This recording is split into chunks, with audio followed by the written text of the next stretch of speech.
श्रीरामपूर शहरातून नॉर्धन ब्रांच परिसरातून एक मोठी बातमी समोर येत आहे। भरधाव ट्रकने एका 40 वर्षीय महिलेला जोरदार धडक दिल्याची घटना आज दुपारी 12 ते 12:30 वाजण्याच्या सुमारास घडली आहे। या भीषण अपघातात महिलेच्या दोन्ही पायांना गंभीर दुखापत झाली असून तिला तातडीने साखर कामगार रुग्णालयात उपचारासाठी दाखल करण्यात आले आहे। स्थानिक नागरिकांच्या म्हणण्यानुसार नॉर्धन ब्रांच परिसरात स्पीड ब्रेकर नसल्यामुळे ट्रक आणि इतर वाहने भरधाव वेगाने धावत असतात। त्यामुळे या ठिकाणी वारंवार अपघात होत असल्याचा आरोप नागरिकांनी केला आहे। घटनेची माहिती मिळताच पोलीस प्रशासन घटनास्थळी दाखल झाले असून संबंधित ट्रक पोलिसांनी ताब्यात घेतला आहे। मात्र अपघातानंतर ट्रक चालक घटनास्थळावरून फरार झाल्याची माहिती समोर येत आहे।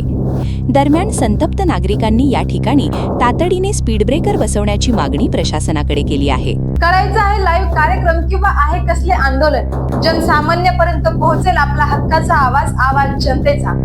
बातमी व जाहिरातीसाठी संपर्क करा स्क्रीनवर दिलेल्या नंबरवर।